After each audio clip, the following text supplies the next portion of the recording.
Well,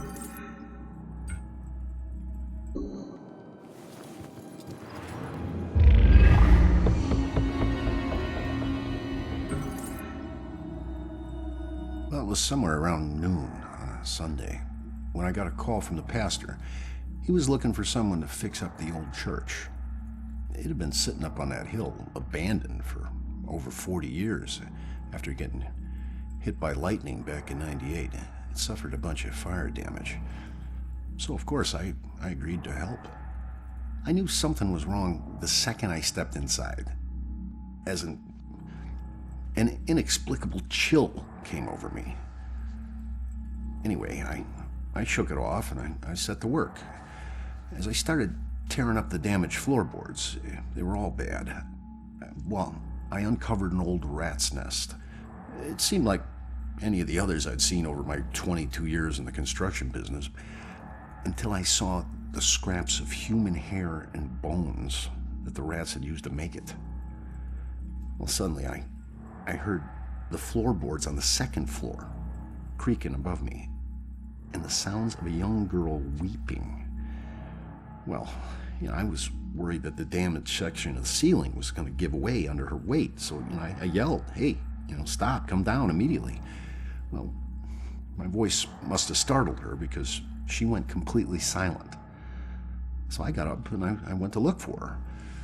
When I entered the room upstairs, though, I was surprised to see it completely empty. It only took me, a minute to make my way up there, and I would have heard her run off if she did. But that's when I heard the weeping again. Only this time it was coming from the bell tower. So I climbed up the long, treacherous, curving stairs at the top, and I noticed what I thought was dried blood dotting the way. When I finally got up to the belfry, I was just paralyzed with terror, because lying before me was the withered corpse of a young girl. Judging by her sun-bleached clothes and weathered bones, it seemed like she'd been lying there for the better part of those 40 years the place had been empty. The rats, they picked her bones clean. I took off running. I didn't stop until I got all the way to town. The ravages of time made it impossible for the authorities to get any identity on this girl. It seems Salem will never know who killed her. Some people still claim to hear her weeping there. As for myself, I never went back.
I've seen them by the side of the road. These unkept, smudged, hopeless people holding cardboard signs. Sometimes they have props, baby stroller, a pet, gasoline can, something to lend credence to the thin fiction that they need money for something other than booze. It was a man with a need gas sign with the red gas can on the ground that I saw when I drove into Salem 6 unlucky years ago today. Tried to ignore him, not making eye contact, but I was stuck at a red light and pretending he wasn't there was getting really awkward. So I reached into my pocket and pulled out $2, rolling down my window just a crack. Here you go, buddy. I pushed the money through the opening of the window. That was when, for the first time, I really looked at his face, or what was left of his face. It was a single eyeball just looking back at me, bulging out of a charred skull. I was absolutely frozen in terror until the blackened shape of uncovered finger bones reached out to take the money. And that's when I let it fall to the ground and slammed on the accelerator. I didn't even care that the light was red. In the time since then, I've picked up pieces of the legend. A shell-shocked war veteran, unemployable and alcoholic, became a familiar sight in Salem, begging by the roadside. Citizens stopped giving him money, thinking he would just move on to a bigger city. He responded by creating one of the most traumatic spectacles in town history, setting himself alight in the middle of town during evening rush hour. Ever since that roadside encounter, I've been seeing little wisps of flame out of the corner of my eye, like brief flashes that are gone as soon as I turn my head, sending nauseated chills through my whole body. Is this tormented spirit following me now? Whether he intends it as a blessing or a curse, I just want to be as far as possible from this horrifying specter.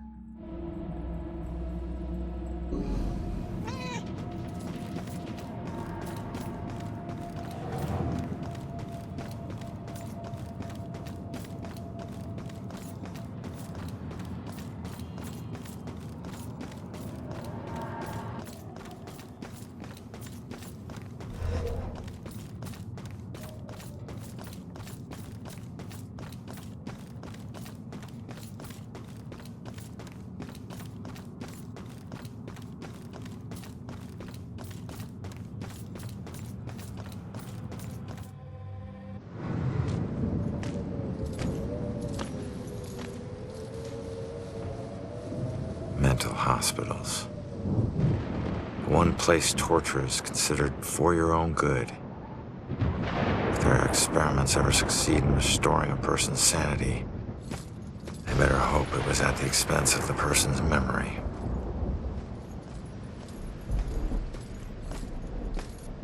Ready? Relax, we're out of the graveyard. And into Crazy Town? A big improvement. People who see things nobody else can see end up living here. Not that crazy, come on. Okay, I'll help you get inside, but... But what? Look, if we're gonna ask this girl Iris about this contract, the asking needs to be done by a living person, right?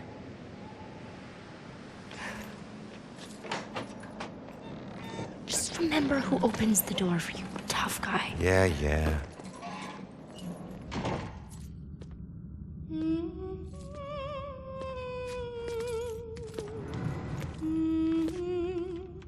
All right, kid. You're up. Now just find a way to get Iris's room number. Hi. I need your help. I'm looking for a friend. Visiting hours are over. Right. But she was with the cops. Then go talk to the cops. See, I did, and they said that she was a danger to herself, and... I can't help you. All right. Just need to stall her, okay? We have to figure out what her weaknesses are. Maybe these things on her desk will help us.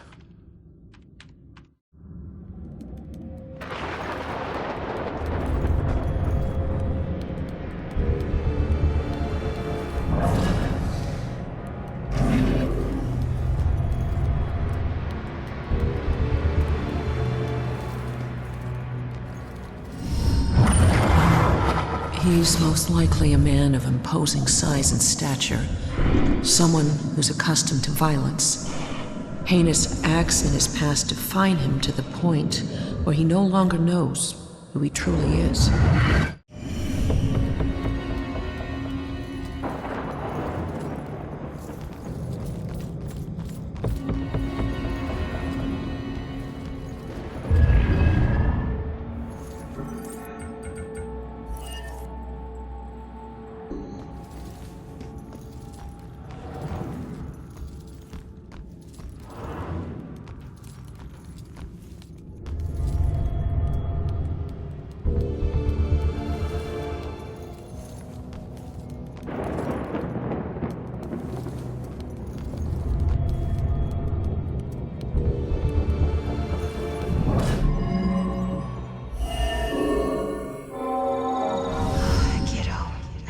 Being here and wondering if you're okay. You're all I have left. Just like this girl's friend is all she has left. Sorry. I know how hard it can be when someone depends on you. What's your friend's name? Iris Campbell. Yes. It looks like your friend Iris is here. Everything's gonna be okay. Thanks. I feel better. Hold tight, kid. I got this. Just need to get my eyes on her computer screen.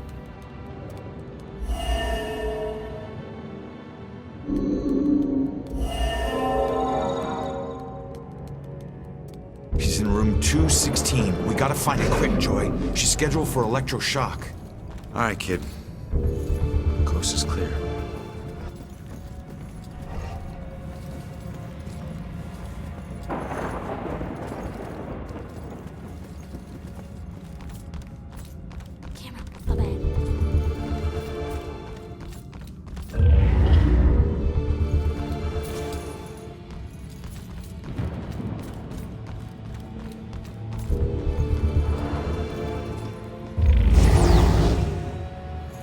Iris is due for shock therapy in 15 minutes. Like, fry your brain shock therapy? Oh, shit. Oh, shit is right. Let's get moving.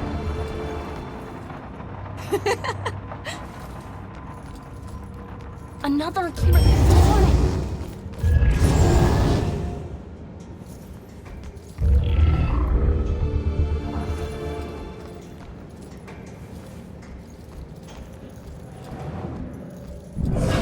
Eyes can slip under doors, little cracks. It's all just concentration, discipline.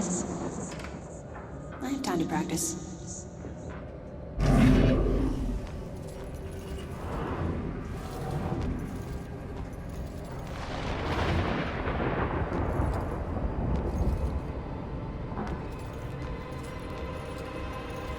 See that camera?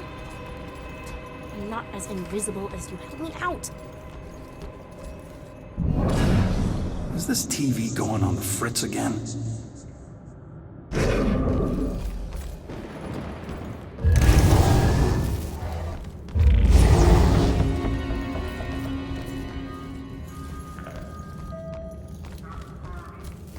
The thing to understand about Mrs. Gwynn is that her father used to become violently angry. I don't see what that has to do with Any kind of anger, but particularly male anger. It's really a trigger point for her. So I realized that dealing with patients...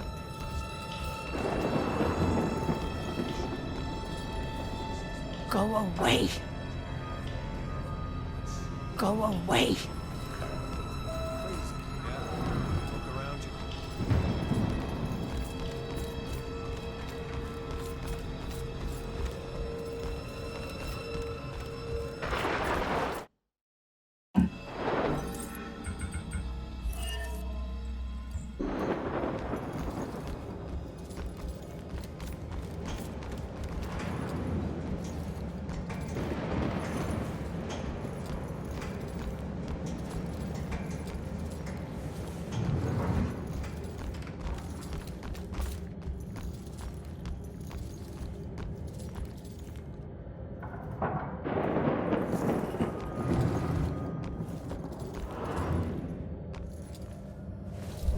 Bugs crawling up the wall. Can't get anyone to spray them. And not gonna try to squash them again. All the blind people put the restraints on me.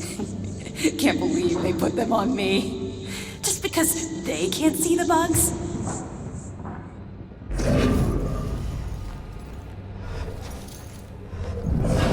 Enough of this. Preachy doctor, pills, knives. Going to my cabin. Right now. Great work will begin soon. These lights, God, these lights.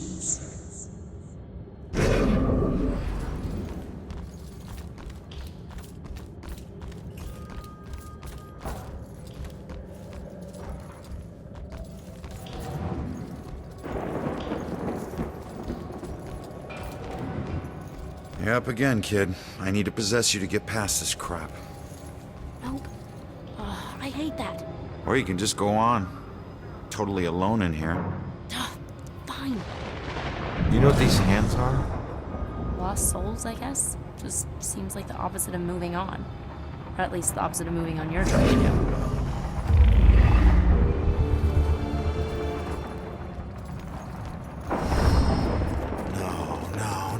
No. What do we do? All right, keep going. Get to Iris's room. No. We stick together. Joy, we don't have a choice. Now, I'll meet you there as soon as I figure out a way around this. Go!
Those parts aren't me.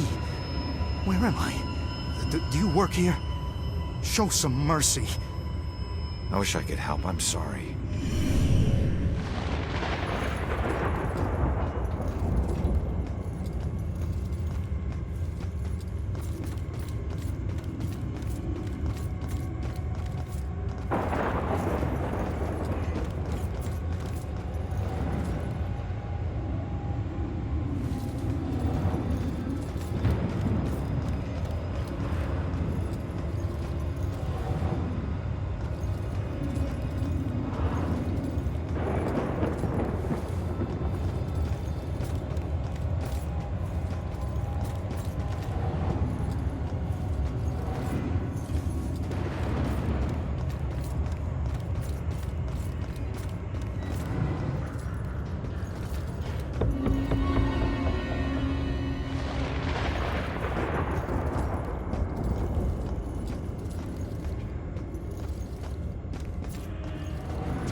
Did you forget about me?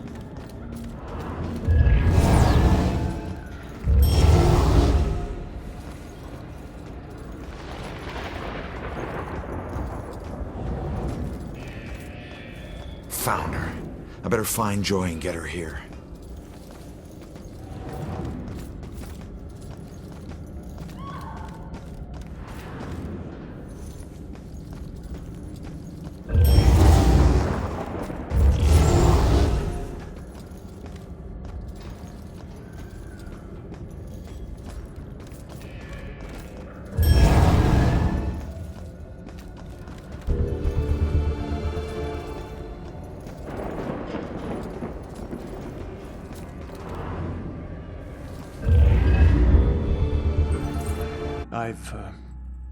I've had a long career working as a state inspector for the Department of Mental Health.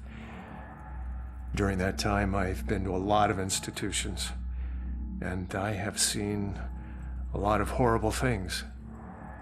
But nothing even comes close to the evil events that I witnessed at Fairhaven Sanitarium, the place they now call Lux Eterna. I first arrived in 1926 to investigate claims of overcrowding and neglect. However, Fairhaven's reputation was tainted long before that. In 1911, Fairhaven opened its doors for the first time. A notoriously violent criminal by the name of Jack Yates was the hospital's first patient. He was to be the shining example of the hospital's ability to cure the mentally deranged. However, when the superintendent's family was visiting one day, Yates broke free from his restraints, and he killed the man's wife. Since then, no one knows what happened to Yates or the superintendent. Well, that is, until now. Superintendent Wallace Halstead greeted me at the door. He seemed as empty and unkempt as the patients he lorded over. And as I conducted my evaluation, I couldn't help but notice how nervous he got when I passed by a small broom closet. And naturally, I felt it necessary to find out why. When I opened the door, I was hit by the overpowering smell of human excrement. As the light flickered on overhead, I was horrified at what I saw. a withering man lay shackled to the floor in a pile of his own filth. Years of sunless existence had turned his skin, hair, and eyes milky white. He'd been chained there for so long that his skin had grown over the shackles. It took me a moment to realize that the husk of a man was Jack Yates. The police arrived and Dr. Halstead was carted off. Doctors moved Yates from the small room for the first time in 15 years. The floor beneath him was permanently stained with the shape of his silhouette. They tried to remove the shackles from under his skin, but the shock of it all was too much for him. He died the next day. I watched as they walled up his tiny prison, trying to pretend that it never happened. I honestly hope he's in a better place, although the staff still claims to hear his agonizing wails coming from inside the walls.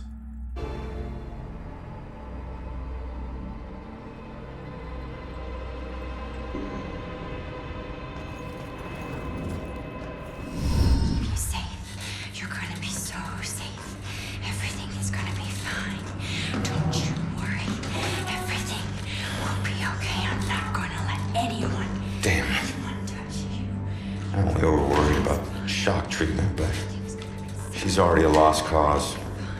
Don't call her that to touch you. All right, fine. You go see what our comatose witness has to offer. You're safe. I'm gonna not let anyone harm you. You're gonna be just fine. Everything is gonna be just fine. Don't worry. Don't worry. Iris, Everything will be fine. don't worry. I'm here to help you. Don't kill my sister! Just fine. I'm not gonna hurt. Stay back! Both of you! Holy shit, she can see me! What the? No one's gonna hurt you. I'm gonna keep you safe. You're gonna be so safe. Everything is gonna be fine. I think I know that symbol. I've seen it before. Where? We'll be okay. I don't know. Maybe in my mom's book. You're gonna be just fine. Everything's gonna be safe. You're gonna They definitely look familiar. touch you. This one means protection. I'm gonna keep you safe. I'm gonna not let anyone. I knew this was a lie. Wait, contract. She still knows, she still knows.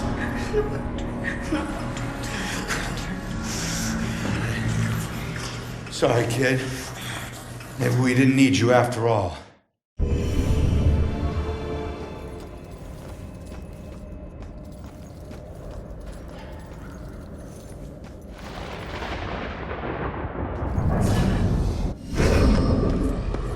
What the hell?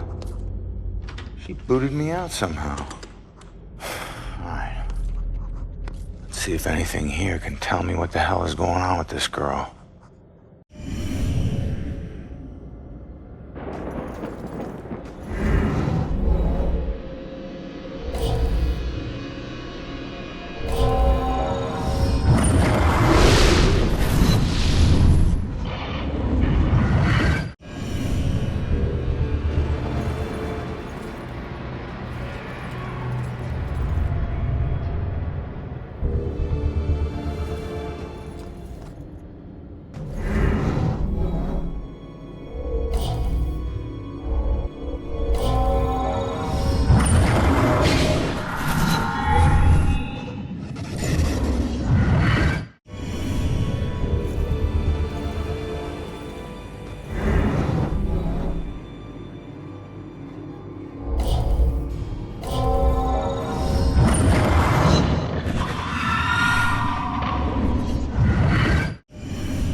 won't this door open?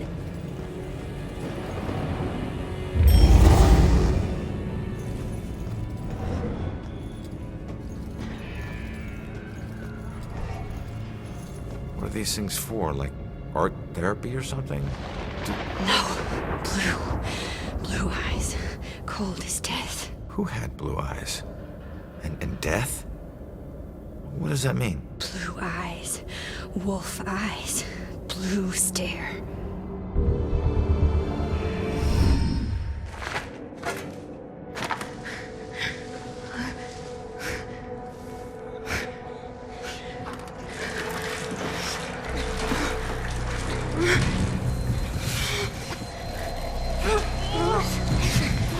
Happening.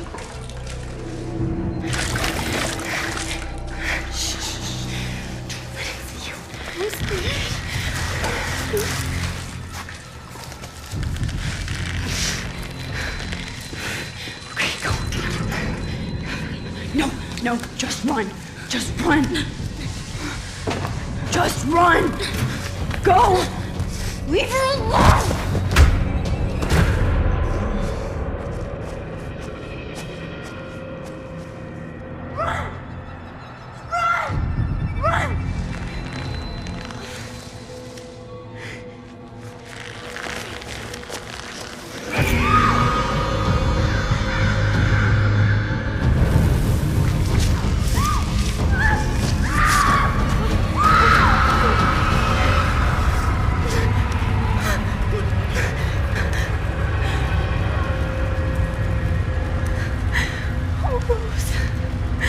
I'm so sorry.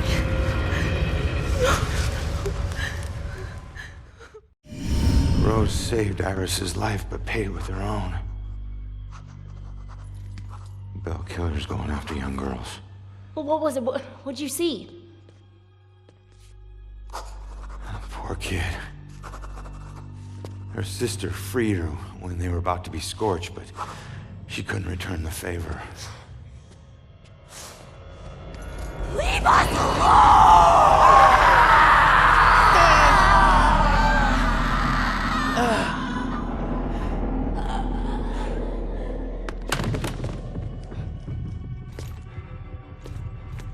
Iris, are you okay?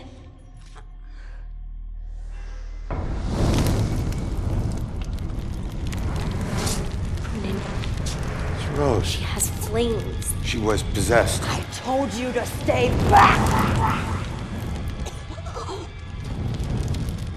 Who are you? I'm Joy. You don't belong in this place. Orderlies. Crap, I'm so dead! All right, Iris could be the answer to everything. Help her, help her. Come on, she's coming with us. No! You're not taking her! You want the orderlies to shock her? She stays here. You want her to be safe outside? She comes with us. It's up to you.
Over here.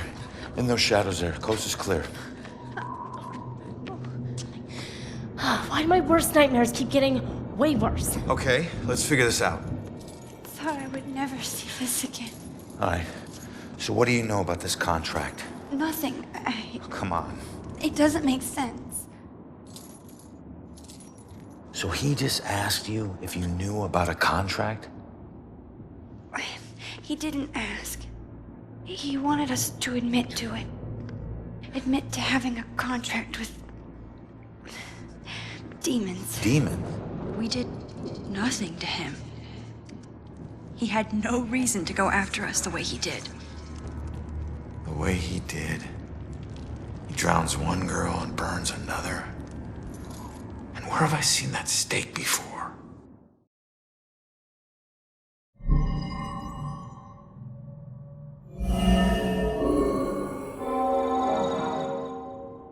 That's it. All right, look, get Iris to the church, make sure that she's safe. I'll catch up with you later. Go. Okay, come on, Iris.